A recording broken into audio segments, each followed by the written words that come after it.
जोरदार ताली बचा के दबानी चाहिए।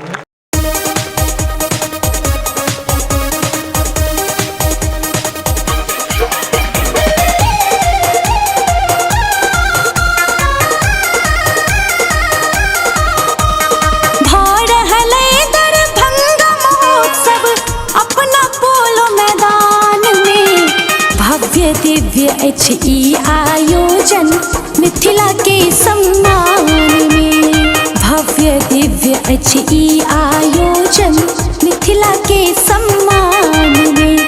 भरहलै दरभंगा महोत्सव अपना पोलो मैदान में, भव्य दिव्य आयोजन मिथिला के सम्मान में, भव्य दिव्य आयोजन मिथिला के सम्मान में।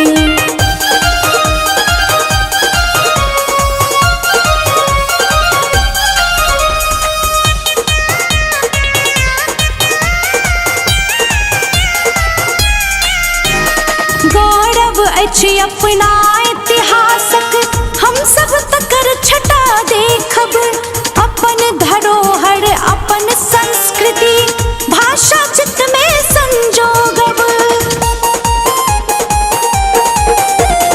गौरव अछि अपना इतिहासक हम सब तकर छटा देखब, अपन धरोहर अपन संस्कृति भाषा चित्त में संजोगब।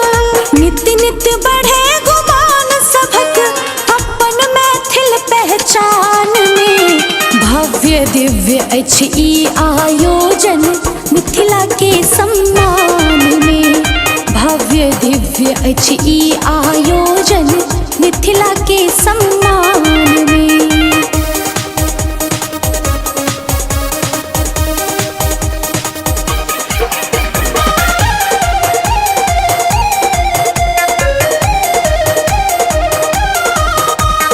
डेग डेग पर पोखर झाखड़ गाम गाम मंदिर हमरा, माथ लिबा का देव पितर लग हम सब करे अपन जतरा। डेग डेग पर पोखर झाखड़ गाम गाम मंदिर हमरा, माथ लिबा का देव पितर लग हम सब करे अपन जतरा। एक पर एक मनीषी भेला हमर पुण्य स्थान में, भव्य दिव्य अछि ई आयोजन मिथिला के सम्मान में, भव्य दिव्य अछि ई आयोजन मिथिला के सम्मान में।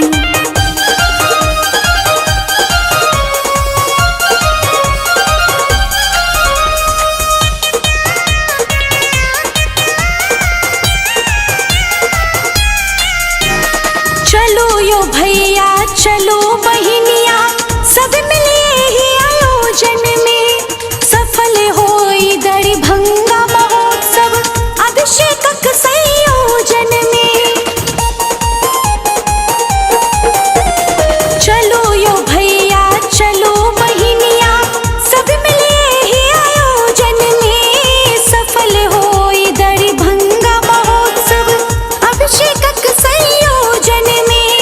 गूंजित हो स्वर चौदिस सब हक एहि भूमिक गुणगान में, भव्य दिव्य अछि ई आयोजन मिथिला के सम्मान में। भव्य दिव्य अछि ई आयोजन मिथिला के सम्मान में।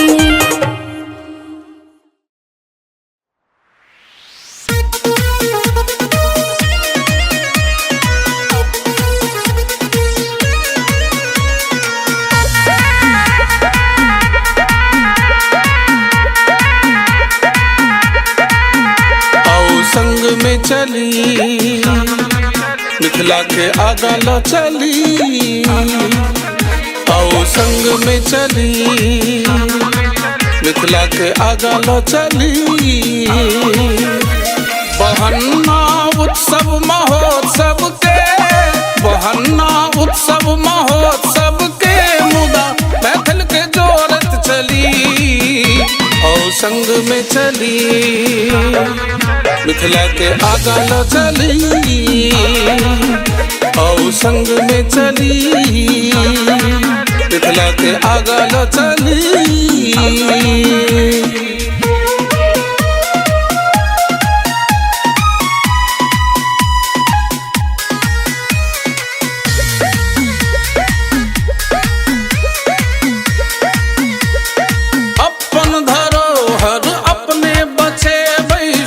स्वाभिमान कखनो ने गमेबै, अपन धरोहर अपने बचेबै, शान स्वाभिमान कखनो ने गमेबै। समय आबि गेल नव तुरिया के, समय आबि गेल नव तुरिया के, संगे संग चली, आओ संग में चली मिथिला के आगा लो चली, आओ संग में चली मिथिला के आगा लो चली।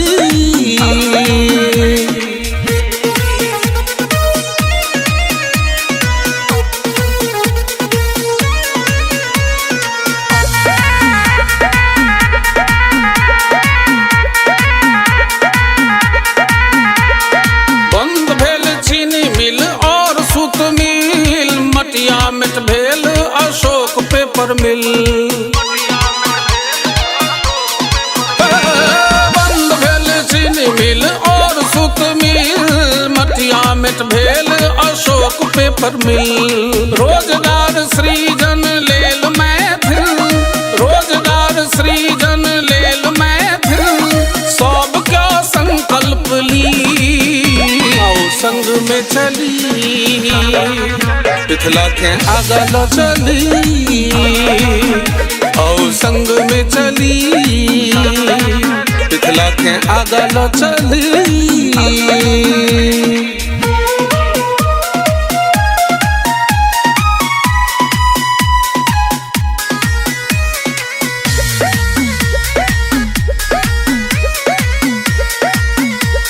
सरकार के हमर कोनो ने चिंता, दोख मैथिलक वा कही अदिनता।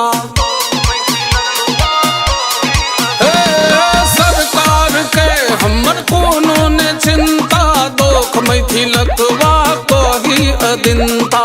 एखनो छे तू मिथिलावासी, एखनो छे तू मिथिलावासी, रक्षक छै श्यामा काली, आओ संग में चली मिथिला के आगा लो चली,